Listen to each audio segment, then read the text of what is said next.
What's up, everybody, and welcome to the Comment Writers. We are a Kamen Rider review podcast. Today on the show, we're going to talk about Kamen Rider Zeztz Episode 8. I'm your host, Josh Meek, the Uber Geek, and I'm joined, as always, by my good friend, Toby Tobes. How's it going, Toby? Be not Halloween and Merry Christmas to all.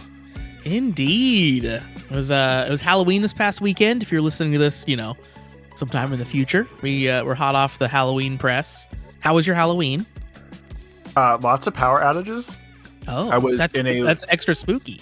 It was. I was in my usual wilderness hiding spot, whatever. The night of Halloween itself, there was 50-mile-per-hour winds, and these 50-mile-per-hour winds apparently do a great damage against obsolete electrical power setups. I guess we call it.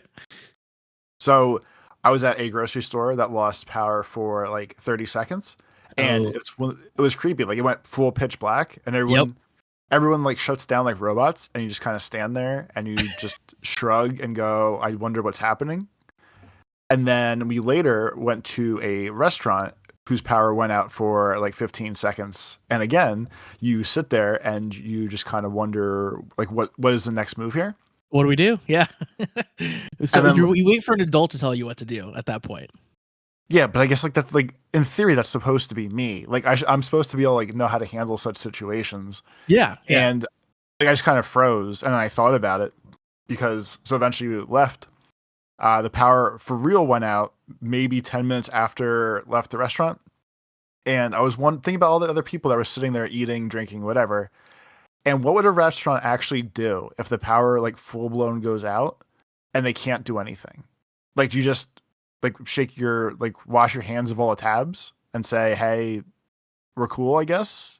Or like, if you can't run a credit card and stuff, you can't like actually like cash people out. Yeah, like it was like the power went out at probably around 7:30, 8 o'clock at night. Yeah. So no lights, no anything, and like hard stop, just complete darkness. They didn't have a generator. So how do you even like get people out, let alone do you still charge them? Do you say like, hey, do you maybe have cash on you where you can still hand me money, or what's the move? So it used to be back in the day, and I'm assuming businesses still have these, but when credit cards first came out, they weren't connected to the internet necessarily. And you could essentially, what they do is they have a little machine that takes a little like embossing of your credit card, and they write down all of your information, so then they can go run it at a later time. So like they probably still have the ability to do that, of like, all right, let me note down all of your credit card information so we can run this when the power comes back on. There still is like obviously a lot of trust there, because the person could have like a completely bogus card that isn't actually active and stuff, whatever, but waiting for the power outage. Yeah, just holding and waiting. So they could probably still like, technically do that for everyone who's trying to pay with a card. But yeah, I mean, imagine like at a restaurant, especially, it's like, well, you're not going to be taking any new orders because, can't cook any food probably. And you're certainly like, you probably were in the middle of cooking food that now is ruined. So yeah, it probably is a horrible day working at that restaurant in the event of a power outage. And so there's a joke that goes around in regards to me and getting away with things. So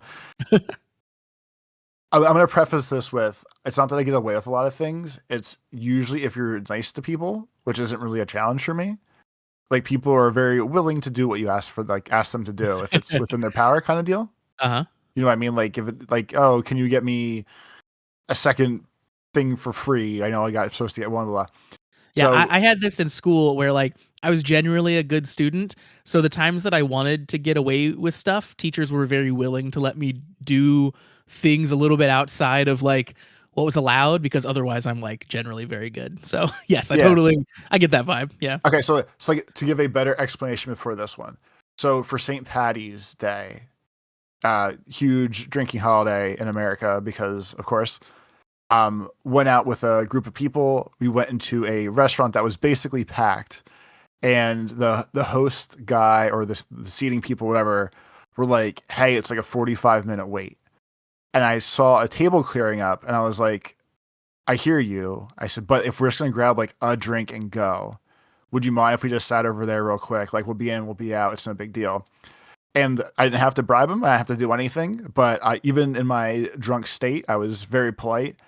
And the boss or whoever was up front was like, yeah, just go sit down. That's fine. Don't worry about it. So I basically cut like 10 people in line, got seated. We ended up getting food anyway and like tipped, obviously, and all that. But basically, I cut like an hour worth of wait time and a lot of people just because I smile and ask things politely. And it seems like to blows people's minds that it works, but it does. So Yeah, like that kind of sometimes power. you really got to kill him with kindness. Yeah, for sure. Yeah. So at the same restaurant that the power went out the day after, once Halloween was over, I was in the bathroom taking a number one, as the people like to call it. There was there was Or a a pee poster. pee, if you will. Yeah. I was going pee pee in the Doing a little urinal, tinkle. and there was a poster ad, whatever, on the wall of like, hey, if you want to get a monster margarita, you get to keep the little shaker glass that it comes in, and it was like a little plastic looking sugar skull that I guess they mix the drinks in for you for Okay. Halloween at the place. Nice. So again, like we were at Halloween parties and stuff. But I walked out and the waitress, bartender lady, whatever, recognized us from the night before.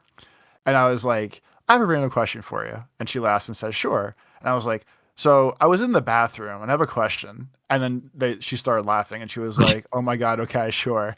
And again, I think I get away with things because I say it at least in a fun way. I didn't make it sound too creepy.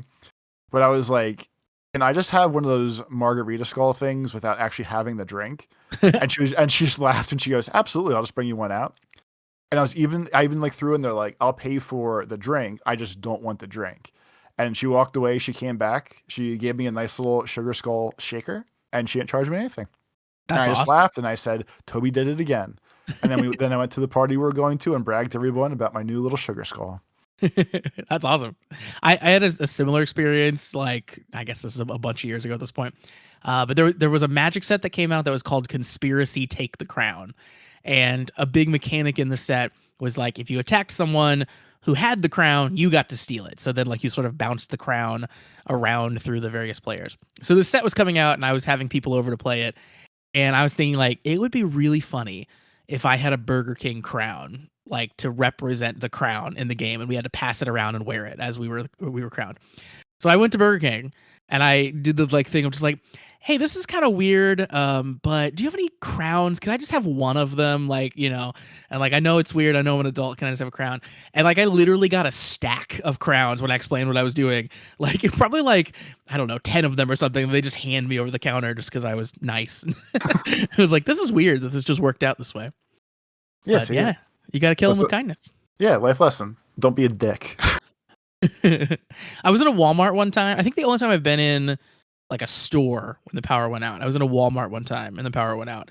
And in Walmart, at least, that was when I realized that like there are a ton of windows on the ceiling of Walmart. So like even though the power was out, light was still coming in to the extent that you could see and shop. Like it didn't really stop anything. And I was like, oh wow, that's kind of clever. They put that many windows up there. Well, yeah, like any of that kind of stuff. Like that's obviously a big main business. So that makes more sense to me of like, if nothing else, like I'd be shocked if Walmart of all places, didn't have like a generator in their building. Yeah. So like not even have to worry about any of this shit. But yeah, like it was a little like I was in a little podunk city kind of thing. I was like, wow, there's just no actual backup plan here. Yeah. Power goes out and the power goes out and we let it rip. It is kind of crazy how reliant on the power grid we really are as a people. Like just think about how many things are just required for like living that require power. Like, heat in the winter is a great example. And like so many things like that. I'm just like, yeah, things shut down if we just don't have power. It's a real disaster zone. Well, the one that throws me that I vaguely grew up like it this way. I forgot about it, and then with the house I have now, I remembered. When you have like, I think we talked about it before, but I have a well at my house, and like my dad had one at his house when I was growing up, and the well is all well and good, no pun intended. But then like I always forget that when the power goes out, the water goes out. It's not like city water where I'm just always connected and there's a flow of everything. So like I at least still have heat because I have fireplace and stuff. But there's just no water, and you don't really think about how much you want or need water. Like Yeah. not even for like the drinking aspect of it, but you Washing your basically get hands. Yeah. yeah, you basically get like one flush of a toilet per Yep. toilet, and then you're tapped out. So you have to make those count. Yep. Yeah. It is. We've come a long way with the invention of power, but yes, we're very reliant on it. Basically, Toby, I have. I'd be okay with no power, to be honest with you. If we get Oh like yeah. You go back. like if everyone was, or at least like I would go off the grid personally, but the rest of the world is still on the grid, and it kind of defeats the purpose. I feel like of going off the grid because you still need everybody else.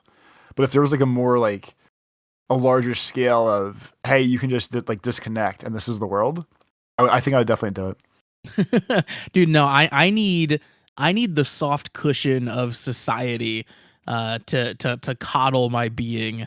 And the second that any of that falls apart, I'm done for. I would never make it in the zombie apocalypse or anything like that because I would be a goner, you know. The first time I couldn't get like my prescriptions refilled or something or whatever it might be, I'd be like, yeah, I'm not cut out for this world, you know. It's a real problem. I have faith in you. You could do it. You were gonna say something. Halloween. I was gonna tell a couple Halloween stories because Halloween in my neighborhood, people do it pretty big. I gave out candy in the evening of the Halloween. So we, oftentimes when you are giving out candy, you have to come up with how many pieces you're gonna tell the kids to take, right? Like that's usually the common question is like, oh, how many can I have? And you can be a strict house and just do one piece, or you can be a crazy house and just let them get a handful. So we're kind of in the middle, and we started out doing like two pieces per kid, and that seemed pretty reasonable. We had some good candy. So the first couple kids that came up, they said, how many pieces can we have? Or I volunteered the information, and I said to them, the exact words I said were, you can get a couple pieces.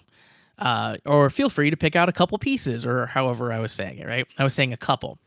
Like the third kid that came up to me, he said, how many pieces? And I said, yeah, just a couple. And he said, how many's a couple? And I said, two. And then he looks at me and he says, you should just say two then. And I said, you know what? That's a good point. I should be more precise. Thanks for the tip. And the rest of the night I told kids two instead of a couple. So I learned a lesson there about being precise with my language. Yeah, I mean that's nice of you. I mean, so it's funny because, like, if we're the general counting words like few and couple, Yeah. are the ones that always throw me because to me, if I was like you can only take a few, that to me feels like two, and if I was like take a couple, that would be like 3, 4, 5 in my brain. And then you Really? think of I don't know why I have them backwards. But then I feel like if you think about the word couple, it usually means like two people. Like we're a couple. Yeah. So then I default myself back to two, and then I guess a few means more than that, but just seems backwards to me. Yeah, for some reason, I know people do have problems with these types of words. Like a few is a good one where people are like, "How many is that?" And I feel like I've always been very clear on, like, for me at least, couple is two, few is three, and then like it goes up from there. Sometimes people say like handful for five or whatever, but at least couple and few in my mind are clearly defined. But yeah, definitely not for everyone, I guess. So according to dictionary.com, which is highly suspect, I Googled how many is a few, and it says a few is generally considered to mean between two and several. But now we're using another weird generic word like several. Like, oh, Yeah. a few means several, and it's like, what the fuck are we even doing here? You're not telling me anything. Yeah, the official dictionary definition of few is a small number of. So yeah, Yeah, that's numbers not on. that's not helpful. No. So like at end of trick or treat, 5 minutes left, we'll say. Yeah. Yeah. One last intrepid kid comes to the house and is like trick or treat. Do you let them take bonus candy? In fact, we did that. It was like 8 o'clock when trick or treat ends. Like the last couple kids came out. They were a little bit older too. I'd say like teens came up, and they were very polite. And initially, like they were just going to take like a couple pieces or whatever. But then we told them like, hey, we're closing up. Like, you just want to clear out the bucket. That's fine. They're like, really? Like, yeah, just take it. It's all good. So they were ecstatic and got to empty out the rest of the bucket into their sheets or whatever, their pillowcases. So yeah, we definitely did that. It was like, we don't want to keep this candy. You please take it. I did that years ago at my friend's house. We were all chilling in his garage during trick or treat, so kids were coming to the house. He had a bowl of candy, and when we're getting towards the end of the night, I think he said like, "There's entirely too much candy left. We have to give more out." And he was telling me like, "Hey, we have a lot, but I still want some," and I didn't realize that. So the last kid that came with her parents, she walked up and she was like, trick or treat, the whole thing. And I was like, here you go. And I basically dumped like a basically full bowl of candy into her bag. Nice. And I was like, here you go. Like, I didn't really think anything about it. She was like, obviously ecstatic. The parents like, thank you so much. I was like, yeah. And my buddy was like, you don't really want a Snickers. Where'd the candy go? And I was like, you said we didn't need it anymore. So I gave it to that kid and I got in trouble. Like, ha ha ha, trouble, but trouble. Yeah. Well, so my daughter went trick-or-treating and we weighed how much candy she got when she got back because it was so heavy. She got 5.5 pounds of candy. So yeah, we got plenty of candy around the house now. We were okay to get rid of the rest of the stuff for the bowl.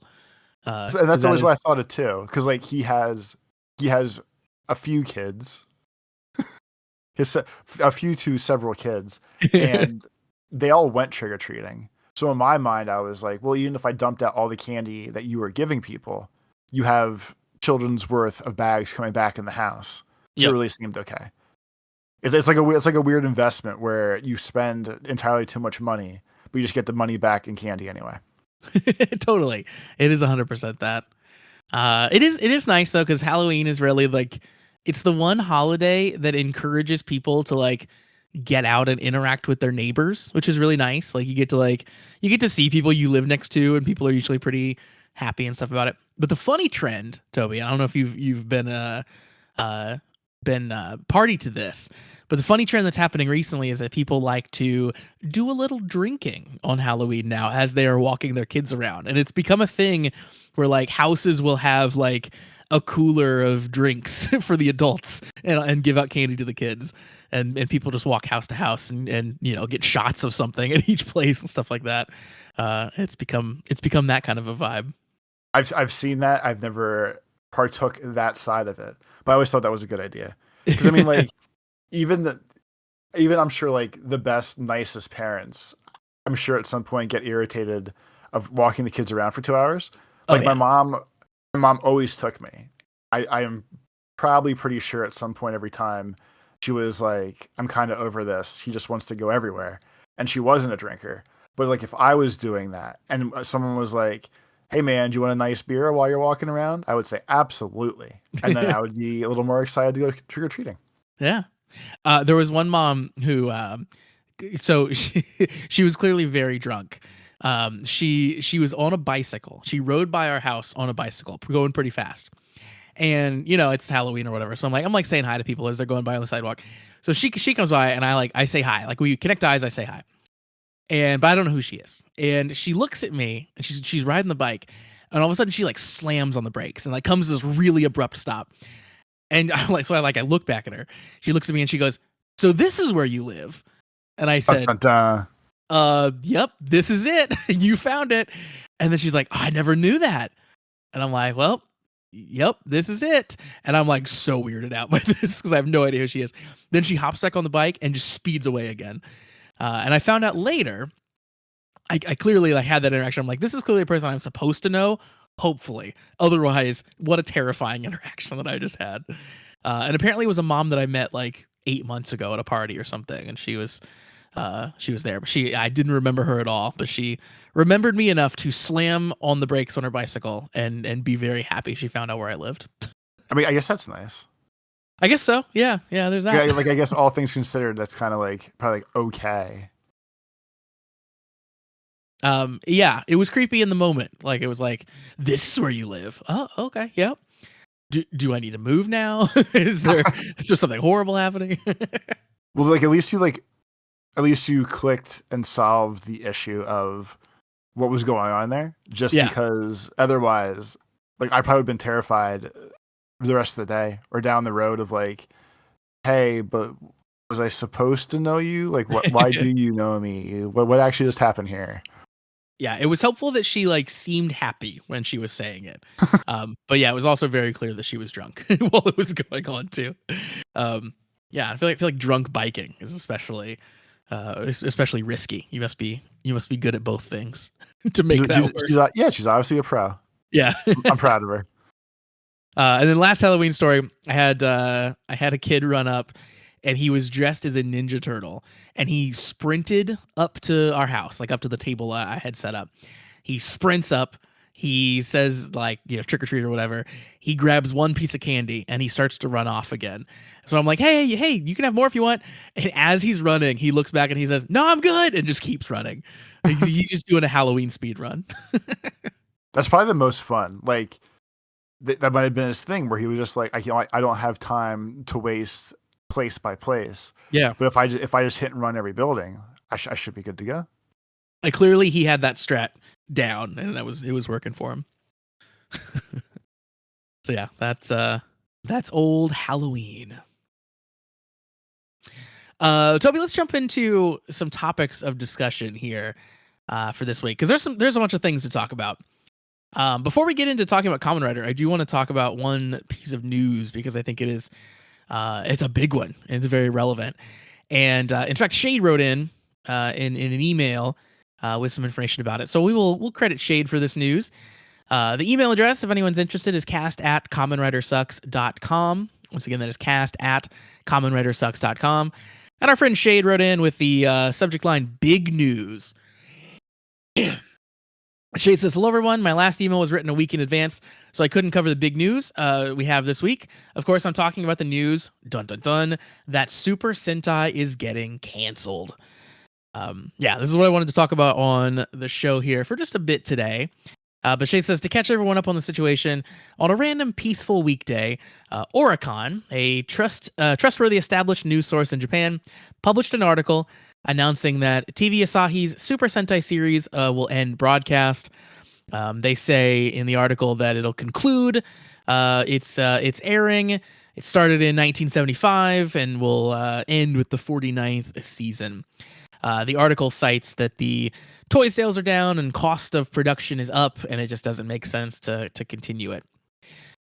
Shade says what's really confusing about this news is that the article itself is just barely one paragraph. In fact, it feels more like an announcement instead of a proper article. The worst part is it's almost been a week and Toei has made no statement on it. So this has to be true on some kind of level, because Toei wouldn't let this slide if it weren't true. They're Toei. When the news broke, it obviously shook a lot of people. A bunch of Sentai actors commented on the news, saying how sad they are about Sentai ending and how they're proud to have been a part of the legacy and how much Sentai meant to them. And then Shade says, on the other hand, fans have entered full conspiracy mode.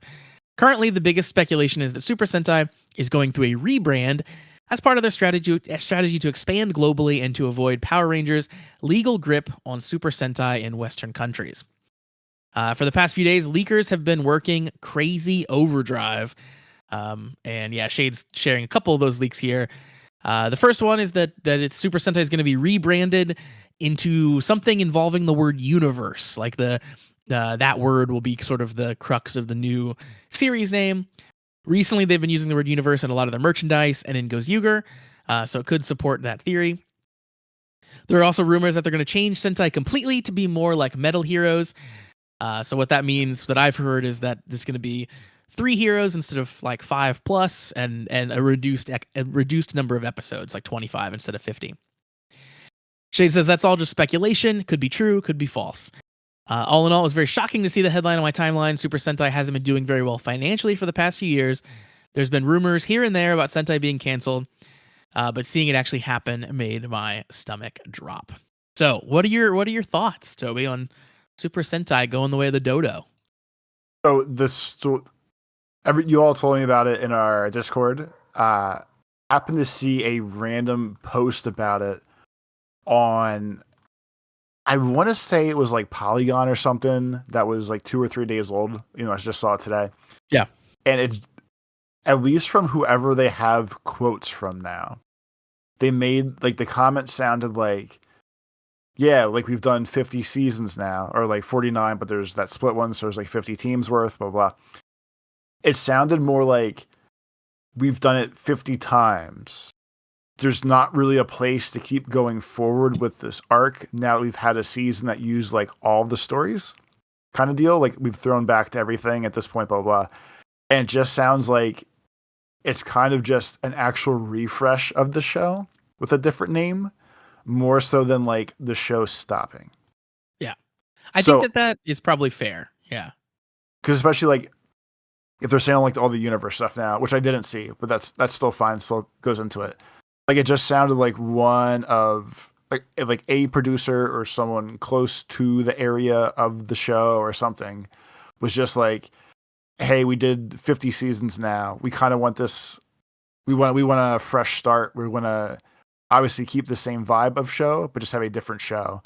And at that point, I I get it, I guess, but I don't think it has to be as upsetting as people seem to be taking it as already.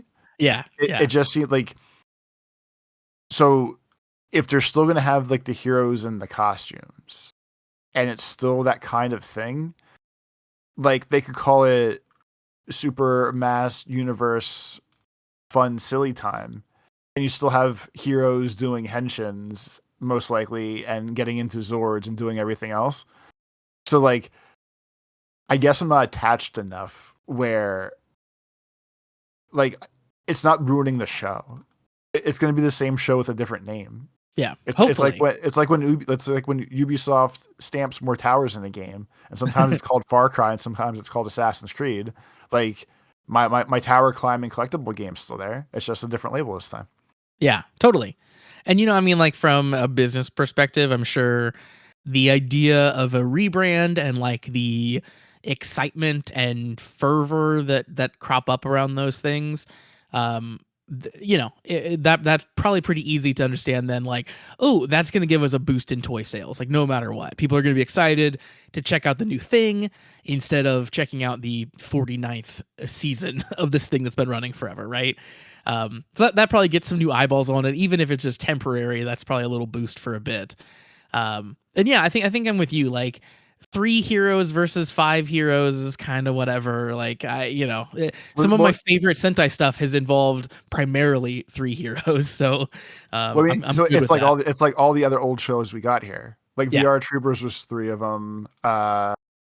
Superhuman Samurai Cyber Squad was 3. Pizza Cats is 3. Like they're all the same shows. Like yeah, VR totally. Troopers is still Power Rangers, is still Sentai.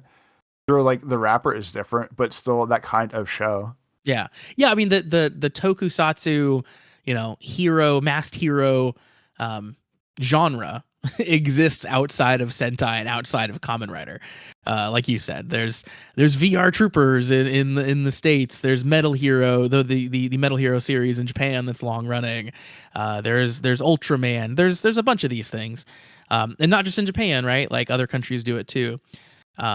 So yeah, like I think we're probably due for a re-envisioning, a slight reimagining, get people excited, both the audience excited about it again and the people working on it again. Like if a rebrand lets you come up with some new ideas and rethink some things, like that's usually fun for creative types. So hopefully it's a good reason for all those reasons. But the thing about like rising production costs and like the money aspect of it does worry me a little bit. But hopefully they'll address that by just making cooler toys. Because I feel like that's been a real problem recently. Is like the Kamen Rider belts are cool, and the gimmicks and stuff that plug into the belt are always like really neat. They're fun things that you want to fidget with. As a kid, like you want to strap the belt on, and you want to get all the little gadgets that plug in. But the Power Ranger stuff, sorry, the Sentai stuff, is just not great. Like think about Goes Yuger, and you have like the dumb little hand thing. That's like, what even is that? I don't know. It's like it's Well, not no, no. cool. So I feel like that's bad. I know what you're saying. I feel like your logic behind that is wrong because I would say this is the one season that is doing the toy thing.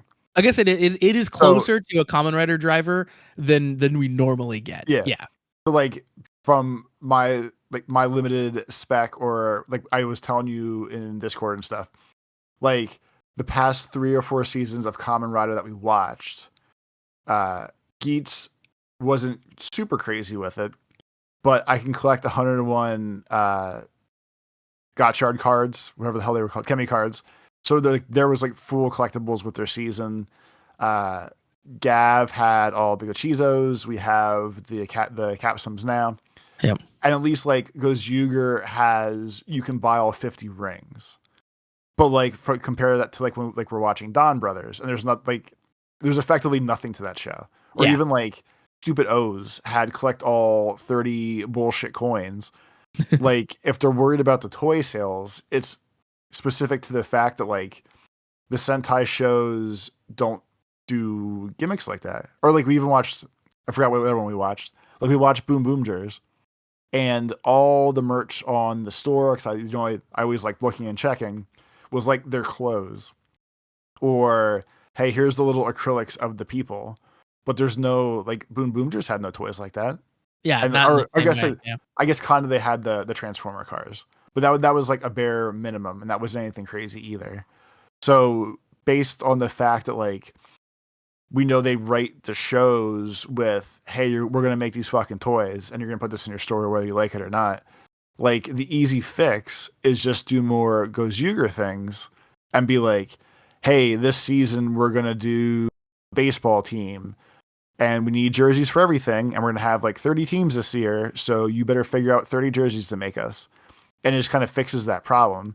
And like with the production costs, sure, I get it, but they film in like the same like 5 locations every time. Like how is that an ongoing issue when the same company does both shows there? Yeah, I mean, like production costs, I think is like just hiring people is more expensive now than it used to be, right? Like everything's more expensive than it used to be. Japan's yen is really weak as well right now, so anything that they're doing that involves like imports is probably super expensive for them right now too. And I think if I had to guess, I don't have any insider information, but if I had to guess, I would guess that like since the switch to HD and the increased emphasis on CG, I bet those things really increase the cost a lot. Well, then Like you get have rid of it because it looks like shit half the time anyway. totally, yeah. I mean, I agree with that. But yeah, I mean, they definitely do a lot more CG elements than they used to, which obviously takes time and is expensive. And shooting things in high definition, I know we've been doing it for a lot of years now, but like, uh, you have to have more costumes because I can see the dirt on the costumes now. You have to get more takes, and the edits have to be more precise, and like you can't fudge things in the same way that you could when it was so hard to make out what was even on the screen. Who cares?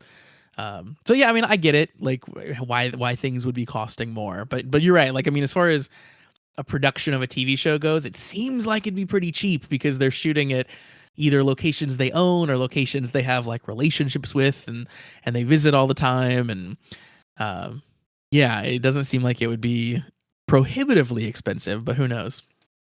I will say it's fair that if you're paying like Zets this season doesn't have a ton of main characters like other like a Sentai show would have. So I will say it's fair that if we're gonna say production costs or like salaries and stuff, then sure, it is probably cheaper to pay 2 or 3 main characters like we do for Kamen Rider than we do paying the usual 6 or 7 like Sentai heroes in a season. Yeah, So for like sure. that seems like that, at least from that standpoint at least, that seems like a fair statement of, hey, like if we pay 3 less actors to be on the show, then we're also paying 3 less suit actors to be on the show. And like Yeah, that, sure. that'll say checks out. That part of it seems fair. Yeah, that's actually a great point. Yeah, like really have to remember that adding another hero is actually adding 2 more salaries because you have to have the suit actor and the in-person actor. Yeah. Yeah, so with that logic, like sure, knock yourselves out. I guess that makes sense. Well, I think the interesting angle of this, and Shade mentioned it, is this potentially like severs their obligations to Hasbro because of Power Rangers. So I think that I don't know what the deal looks like now, but I'm assuming the relationship that got inked a long time ago that probably is still active means that they probably are limited in ways that they can bring Super Sentai to the West, I would guess.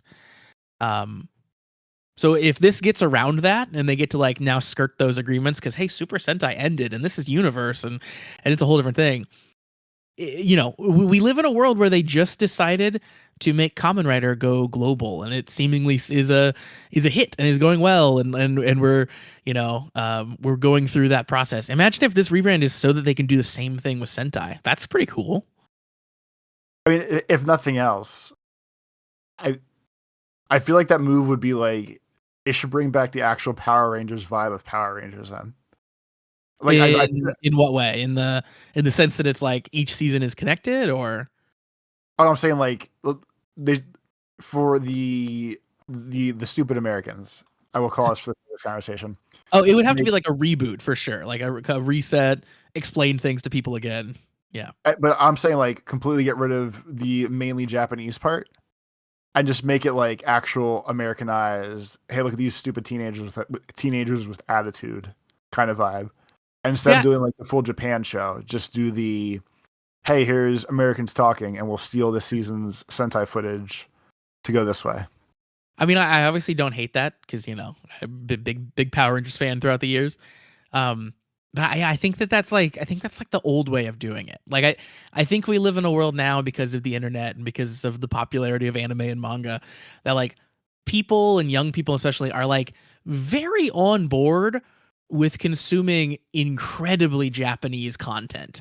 And when Power Rangers first started, like that was the big fear was like this is too weird for people and kids aren't gonna want to see the Japanese actors. They want to see American actors, and it's got to have attitude because that's what kids in America have.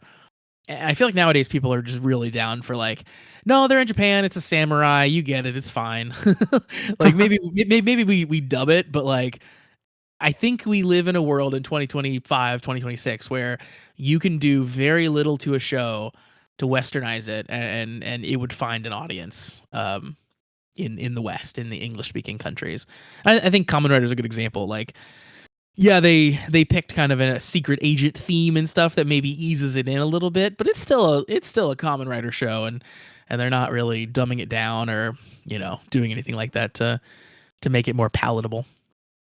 Yeah, like the only like real noticeable difference of this season compared to other ones is when like the action fighty parts happen. Like we basically say every week, like this just seems very American action movie, yeah, and not like Japanese show. So I guess it'll probably work the same way. Just make the action extra actiony. Yeah, and I feel like it gets everywhere then.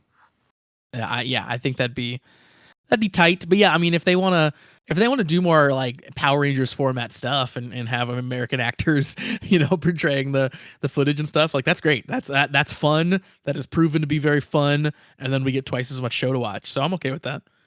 But I doubt that's what's actually happening. But yeah, that certainly has been the talk of the town in terms of the tokusatsu circles on the internet is the cancellation of Super Sentai. Toby, let's jump into talking about Kamen Rider now. This week for the show, we watched episode 8, case number 8, starting a new mystery this time around. And this time we are working at a fancy restaurant. Royal Shirogane, I think is the name.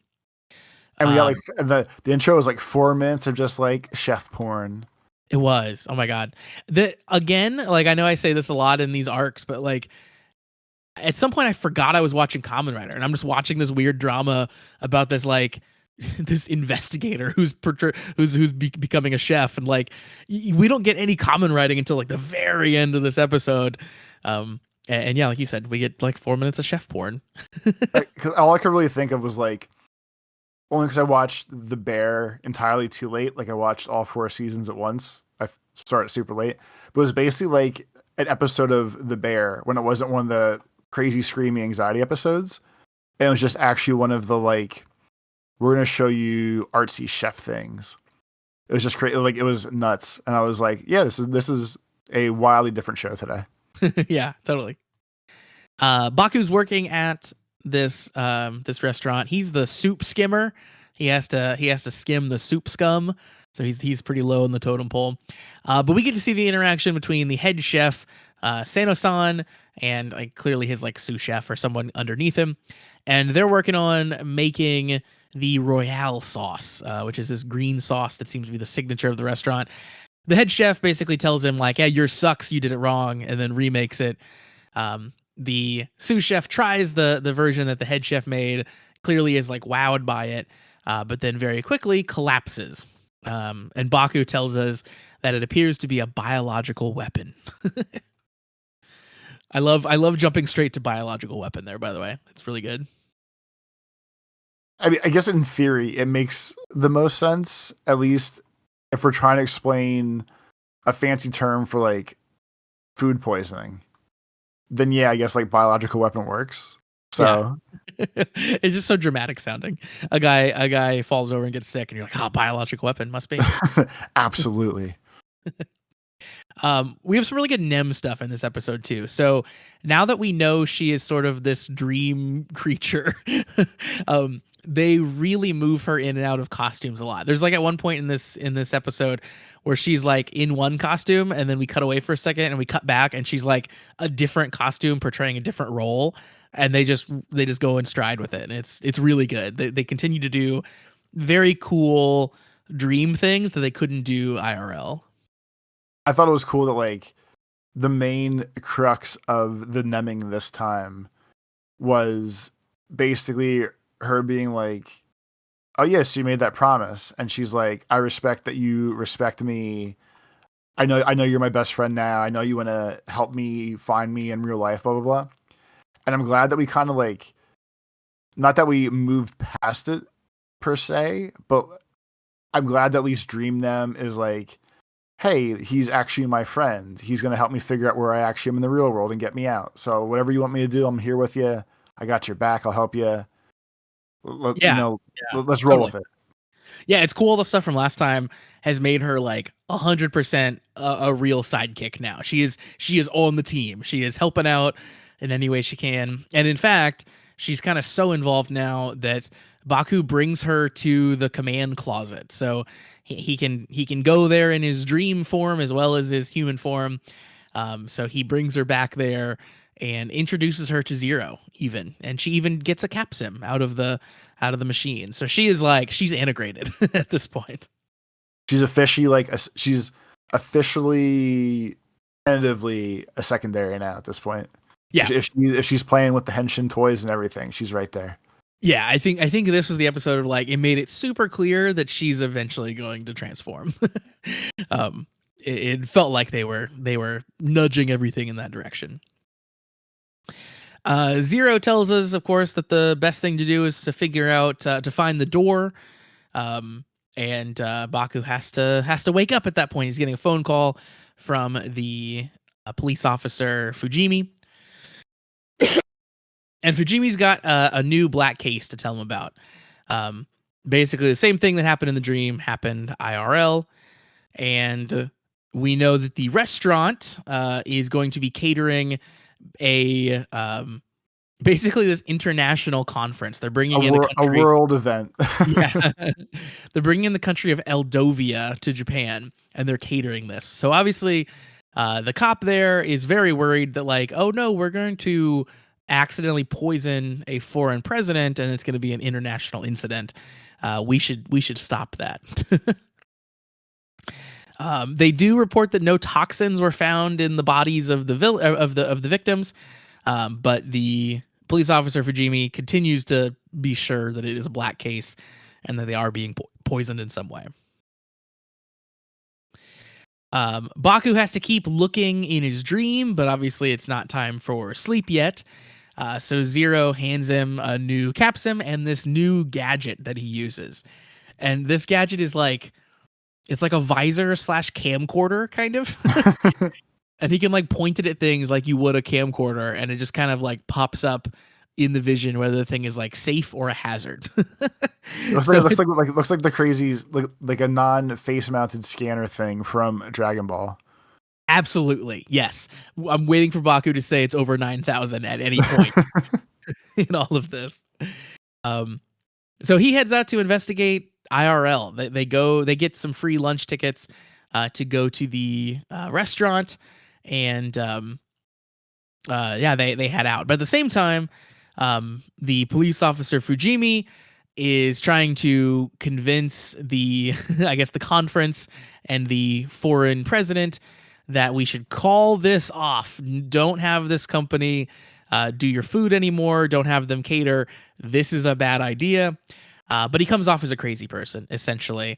And in order to save face on the international stage, the police chief and the woman cop kind of like pull him back a little bit and say that they'll keep looking into it, and they go forward with the plans for the catering. But over back in Baku's world, he goes to eat at the restaurant, and he's testing all the food as they're getting to eat it, and he finds out, of course, as we already kind of knew, that it is the sauce that is the hazard. So he freaks out, says don't eat it, and yes, finds out that's the issue. It's the actual Royale sauce that seems to be the thing that is poisoning people. Floppy green sauce is everywhere. It looked very just like actual like Nickelodeon slime green instead of foodie for most of it, I feel like. Yeah, it's very bright green. It reminded me of like you can get some good green salsas that have that color to them where they're very bright green. Like there's like a lot of avocado in there or something. It looked like that to me. And it was, yeah, very like gack colored, very slime colored. That's the vibe for sure. Also very funny interaction there was that Baku kind of has to lie and say that he's working for the restaurant. And his sister was like, not to help people, right? He's like, no, just for me. Yeah, and like he gets like real into it too, where like he was basically he like dropped to his knees and like I'm praying to my sister vibes, or like at least the visual. Yeah. Like of it, and like, oh no, I'm not doing anything for anybody. It's just a thing. We're good. It's okay. Yeah, no trees are gonna fall on us or anything like that. Don't worry. We tell Fujimi that the sauce is the poison, and then we get to hear some details about Fujimi because the woman cop is talking to the director of the police and be like, why is this guy so into black cases? Like, what's going on? And they present this as if it's like, oh, this is like some real deep, dark secrets here. But all it is that he used to have a partner that resigned suddenly.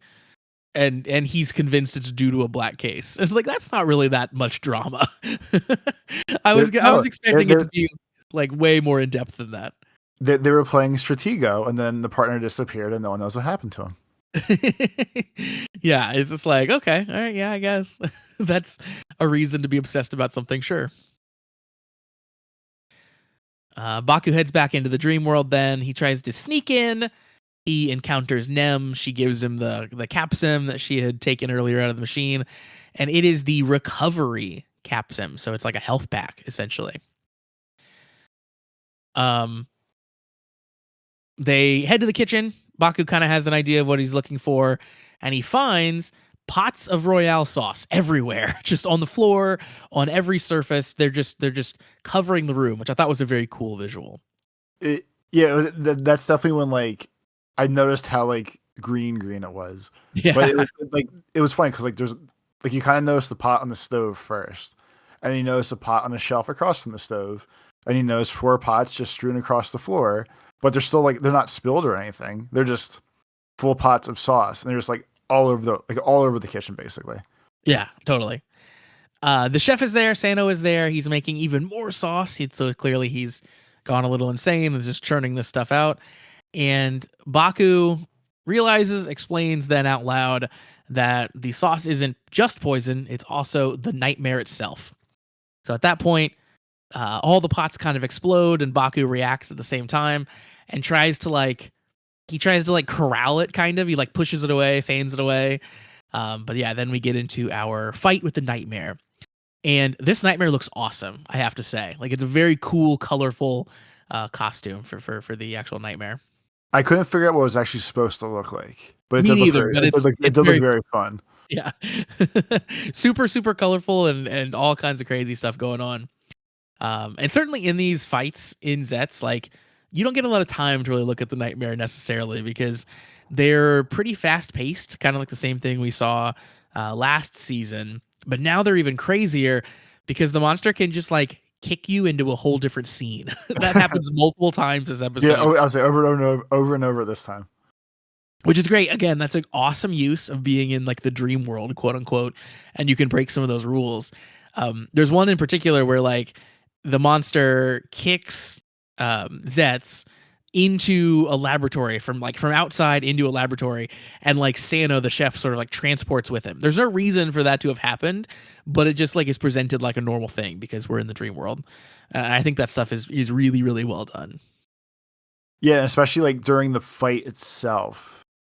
The monster this week was very good at what I can only really call like camera control, Yeah, where it was yeah. like the video games where there's no jump. You just switch gravity in the room kind of deal.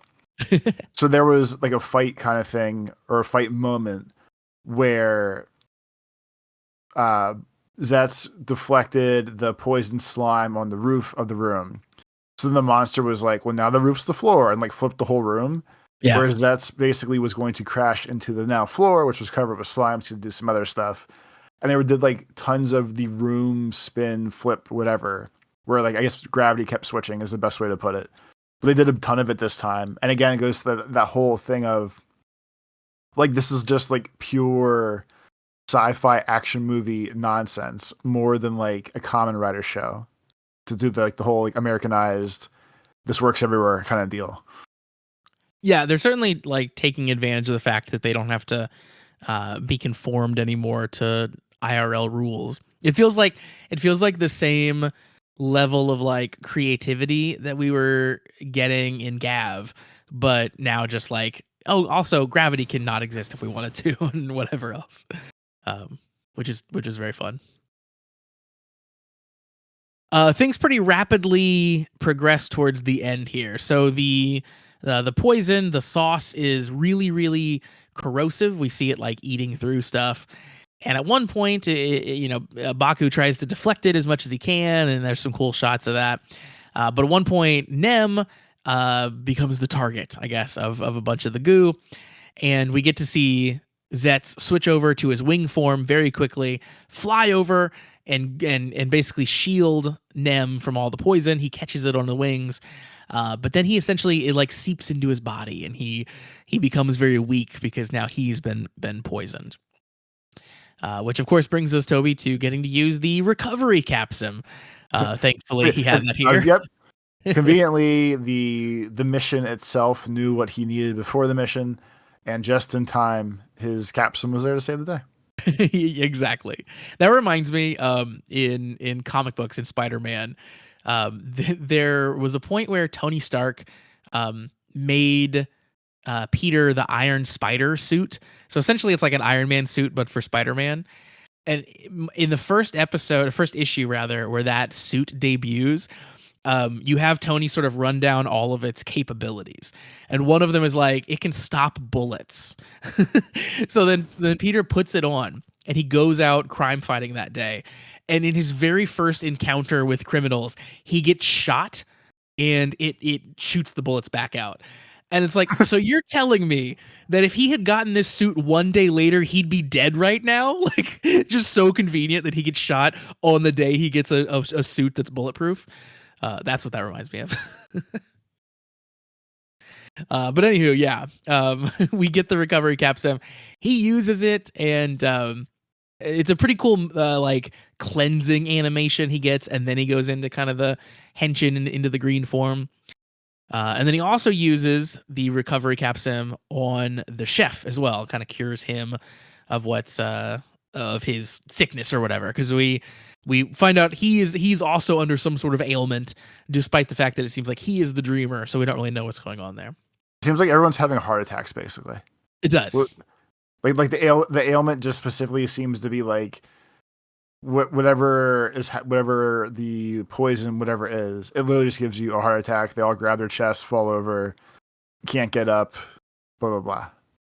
It's very stereotypical movie I'm falling ill scene, like if you picture like an old movie, like an old silent movie, and the direction for the actor was like, you get sick and nearly die. This is what they would do. They'd clutch their chest and they'd fall over. Yeah, it's totally that.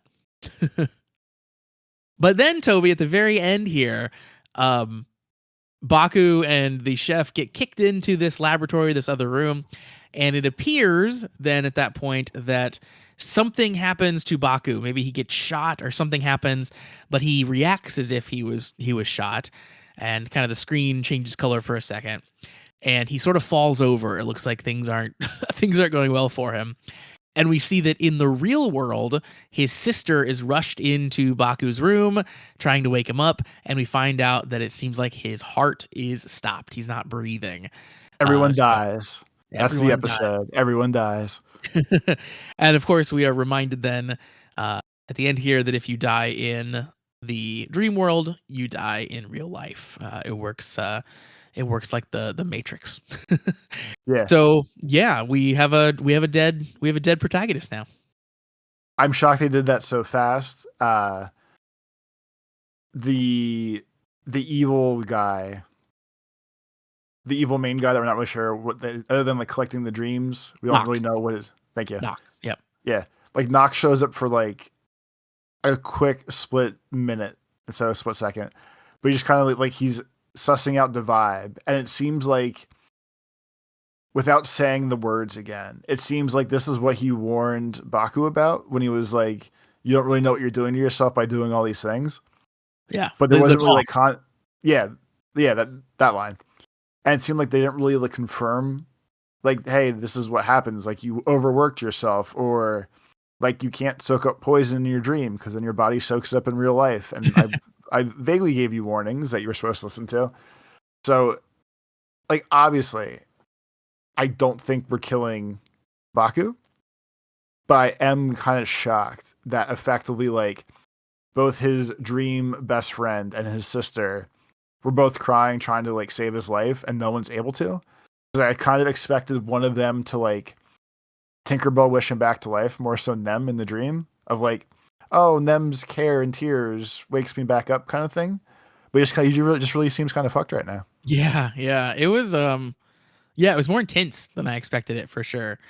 I do agree with you that I think that this is the realization of the thing that Nox was threatening about, that we're seeing the cost of using the powers, essentially. So it's like we're basically building in the kryptonite. We have to have some way to make Baku be human or have limitations in the dream world, because otherwise he's pretty powerful. So maybe this is that. But they do present it here at the end, like you said, like these two women crying over this dead man. It's pretty intense at the end. Like the only other thing about the fight too was they did multiple extremely slow henshins with like different camera angles and shots than they usually do. And especially when he did his first one, he didn't do like the thumb across his face and then like you didn't watch it from his face angle and then watch him do like the thumb swipe. It was just zoomed in on the actual driver, and he still did the whole pose, but it seemed like he held all the poses longer than usual. So you get like a real vibe of like, I guess, building drama, and it looked extra cool, especially like when the suits changed, or when he went to recovery while sitting with Nem. Like he was basically getting his ass kicked. He de-henshined, he put the new thing in, and just kind of like soaked it up a little bit first before he henshined again. And they're definitely doing tons of new ideas for all the transformation scenes. Yeah, definitely, and keeping it fresh and cool, which is always appreciated. That reminded me, that's one thing I think that another thing that Kamen Rider does better than Sentai, and why I think the toys are more popular, is like each of the toys makes you transform into something different, but you're still the same person, where it's like, oh, you have a new power, you have a new look, and that's fun to act out as a kid. Where the Sentai approach is typically, now you look like a whole different ranger, and at least in my head, that's less fun to pretend as a kid. Like I'm not getting a power up, I'm just becoming somebody else. Yeah. And that's, I don't know. That feels like if I was 8 years old playing Power Rangers and playing Kamen Rider. I think I'd be more into the I'm unlocking special powers. I have wings now and that kind of stuff. Anywho, let's jump into emails because we have another email from Shade about this episode. Shade opens it by saying, "Greetings, everyone, and welcome to case number 8, the finale of Kamen Rider Zeztz. Crazy how the show ended with the protagonist lying dead on the ground with no follow-up whatsoever." You know what? It actually would be awesome if this was the end of the show.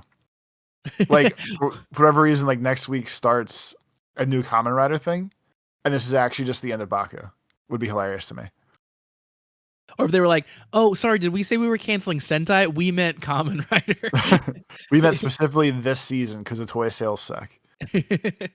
Yeah, I mean, obviously that definitely will never happen, but it would be interesting to kill a protagonist 8 episodes in and then switch to somebody else. Like that'd be pretty wild. That actually happens in the oh crap. I'm blanking on the name. I'm going to Google it because people are going to be mad. I'm trying to figure the words to Google that aren't the word that I don't know. And that's the challenging part. Here, this Reddit post is going to get me there. Here, why you do that? It's kind of the same vibe as all the shows are playing together. I think the same vibe as like Goes Yuger, where we were like 18 episodes in, and all of a sudden the show was like, oh, by the way, all the heroes died. And then the show restarted with Polar Bear as like the main character. It is Goes Yuger. And they were like, oh yeah, like this is the new intro. He is the new main hero. Like he's actually God, and the other kids are here too. So they could actually do it where they just like stop the show and restart it. Kind of like how Gotchard did indirectly like 7 times. So You never know. That's fair. Yeah. The thing I was thinking of is called Radiant Black, which is a comic series that is very popular with like Power Rangers fans and stuff. And it is very similar to a Sentai or to Power Rangers. But in Radiant Black, in the opening, they essentially do exactly this. They start with one main character who gets the power of Radiant Black, and then, spoiler, very quickly, they introduce another character, and the first character, I can't remember exactly, dies or like goes into a coma or something, and the new character, the friend, takes over the mantle of Radiant Black. And that happens, I think, if my memory serves, like it's in the first volume. It's pretty quick. So it's the exact same thing we're talking about. It's like you introduce this new show, you have this new main character, and then suddenly he's gone, and it's this other guy. Let's see. Back to the email. Shade says, from the case file for number 8, in this episode, we got to see a lot of amazing food on display. Yes, we certainly get some chef porn throughout, as you said. According to the blog, these delicious dishes and the filming location were provided by the Hattori Nutrition College. In fact, each of the dishes in the episode was specifically named by them.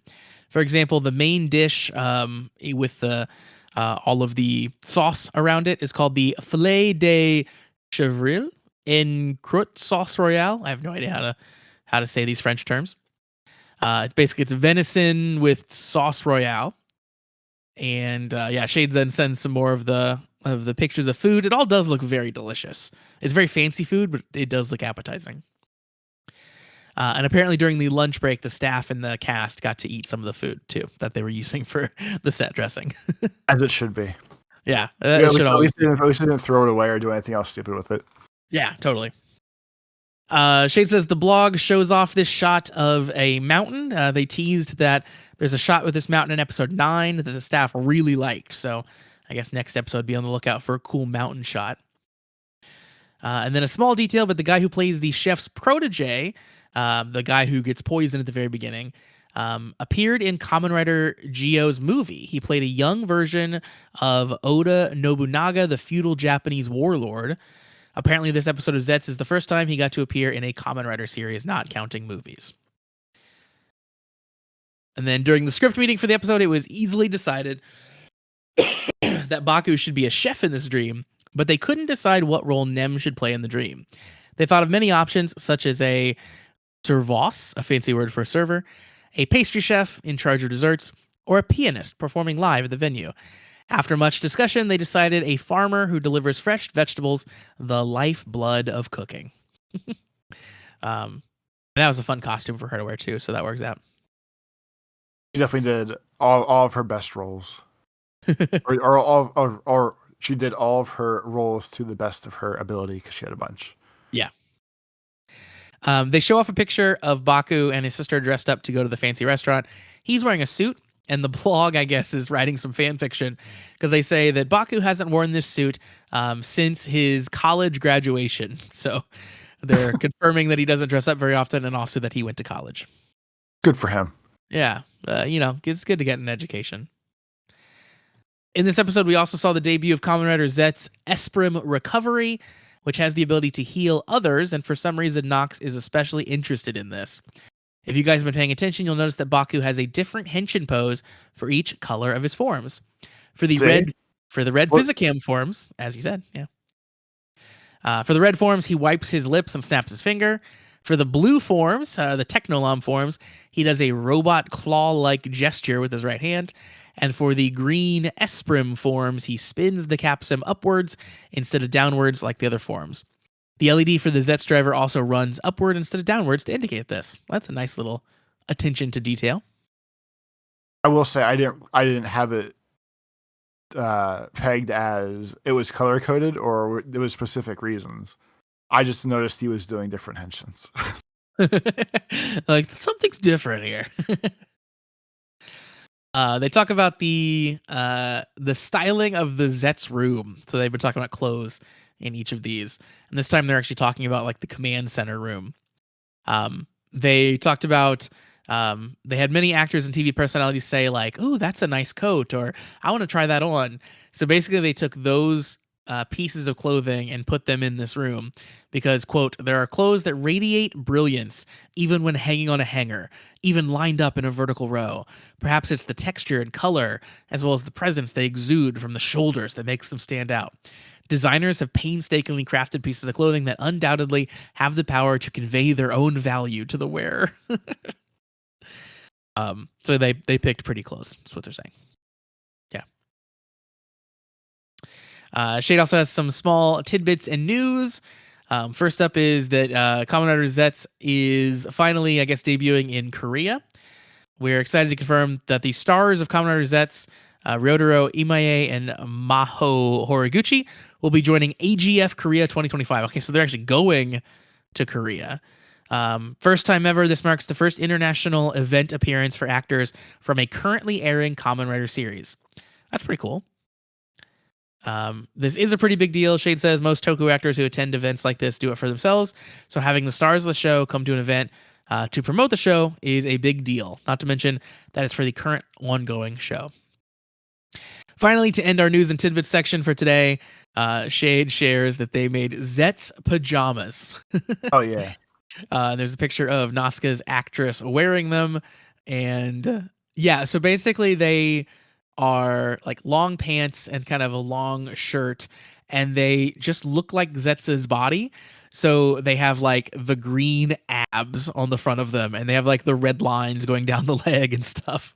So if you didn't know what Kamen Rider Zeztz was, it is a crazy looking outfit, which is especially fun. Then Shade says, that's it for today. I'll be watching Markiplier play the new Silent Hill game for the next week. Bye-bye. Are you on that Silent Hill train, Toby? I tried it, but my computer has finally aged out, I think, of new fun things. Yep. So I tried, I'm going to call it like a demo's worth. Like I played it for like an hour or so. And the first actual main fight in a game that's very like you have to parry and react to things. When the game isn't loading in textures and the monster is more like blinking towards me and away from me than actually like actively moving towards me, it doesn't work very much as a game. So I would have played Silent Hill F, but alas, my computer's a piece of shit now apparently. Yeah, computer can't cut it. I'm in the same boat where I try the new games and I was like, I keep having to turn down the settings more and more every time. I've been playing a lot of Skate recently, which is It's certainly a microtransaction hell if you want it to be, but it also like the mechanics feel really good, so it's fun to just tool around in the city and stuff. But that game is one that like definitely is taxing my PC to the actual limit.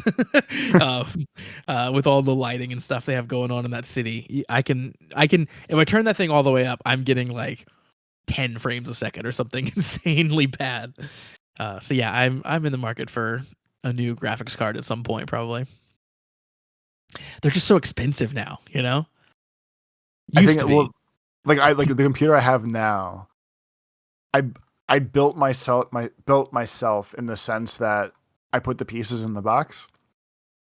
Someone helped tell me what pieces to buy, but I think at this point, if I would get a new computer, I'm just going to overpay for one of those shitty like websites that sell you the pre-builts Yeah. because I really just don't have the like. I lose my patience when shit starts going wrong when I put a computer together now, and I don't have the patience to try to figure out how to make everything fit properly in the sense of just ordering the pieces in the first place or the parts, whatever.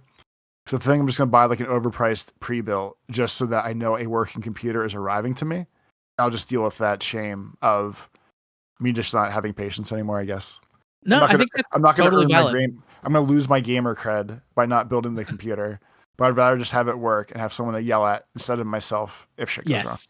That's what I was going to say. I'm like putting a computer together is like it's ultimately not that challenging. It it's maybe stressful, right? Like there's parts that you can do wrong and stuff like that. But like, you're plugging pieces in and it's not the end of the world. Like I do think anyone could accomplish it. But at the end of the day, if you get it all together and it doesn't work, you have no one to complain to but yourself. You got to figure that out. You got to troubleshoot it. So like totally it's valid to like no, I'm going to pay a company to give me a working computer and if it shows up and it doesn't work, I get to just return it and they get to Yeah. send me another one. And there's value in that for sure. Um I was looking at those pre-builts recently in various places and like most of them are like obviously you're paying a bit of a premium, but it's less than you would think if you were just kind of like buying the parts separately. I was actually surprised at how close a lot of them were to like, you know, to the cost of just the individual components. Because like, they're buying things in bulk and stuff too. So I'm sure they're getting discounts where you're not. But yeah, you don't have to feel shame about that at all. I don't think. I think that's perfectly reasonable. Um, let's see. Have we done all the things? We talked about the email. So again, that finishes up the emails for this week. It's cast@commonwritersucks.com is the email address. And we haven't talked about the Patreon yet today. Toby, we have a Patreon over at patreon.com/thecommentwriters. That's where you can find that. And yeah, every week we put up bonus content, which is usually us watching a tokusatsu show of some kind. Right now we are watching through Boon Boomjers and Gozyuker, so we're definitely in the Sentai world currently. And yeah, we usually put out a couple of those a week. And we've got a lot of stuff up there at this point. So $3 a month gets you access to the Patreon and all the bonus content that we've ever put out, which at this point is multiple completed series, both in Super Sentai and in Kamen Rider, and continues. So definitely a very good value. It also gets you access to the Discord where you can hang out and chat with us and the rest of the comment writers all week long. And if none of that sounds good to you for $3 a month, you can try it out for free. You can follow the Patreon for free. We do have a pinned post that is the first 3 episodes of all the series that we've ever watched. So you can do a big sampling before you decide it's worth it or not to sign up. So again, patreon.com/thecommentwriters is where you can find all of that stuff. With that being said, Toby, why don't you send them off? Tell them where they could find you on the internet. On Twitter, it's Life of Tobes. On YouTube, it's Tobes Plays. And on GeoGuessr, it's Tobes Plays as well. How's the GeoGuessing going this week? I seem to be in a slump at the moment where people are just sniping like crazy and fucking my day up. But our unofficial, the Comment Writers clan, whatever that new little project thing is that they have built into the thing, there's like 24 people in it now.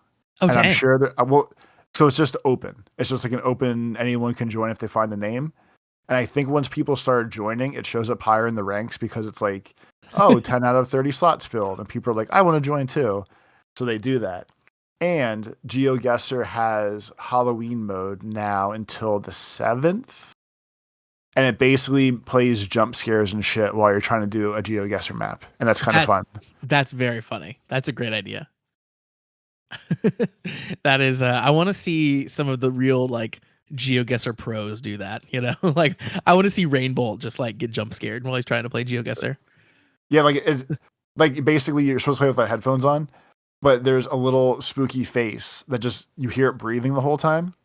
And the gimmick is the monster is coming to your location. And it's basically like there's a little timer counting down. So it's still you can move and try to guess where you are. If you have to put in a button click combination to be able to get to the map in the first place to make your guess. If your guess is not anywhere close to where the location actually is, it says like jump. This guess is completely unacceptable, and you have to wait until you can guess again. And basically, instead of getting points, you start with 6,000 hit points. If for however close you are to the actual location, you lose points. So if you get a perfect guess, you would only lose you would lose 0 points. If you're like 100 feet away, you would lose 1. And it works like in distance in reverse of how the score usually works. It's doing minuses instead of positives. And then every couple rounds, you get to pick up an item that like heals you or has a slower cooldown for the map buttons. So it's kind of like a roguelite too. And it's a whole big crazy mode they made for Halloween. That's crazy. Yeah, that seems pretty in depth for just a temporary mode. That's really cool. In similar news of games we're currently obsessed with, I caused my first Street Fighter 6 opponent to rage quit this week, which was really exciting. There you go.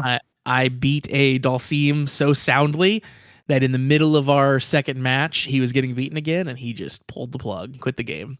And that felt really good. So yeah, that continues to be fun. For me, you can find me on Blue Sky at meek.lol. You can find the show on Blue Sky as well. That's at commonwritersucks.com.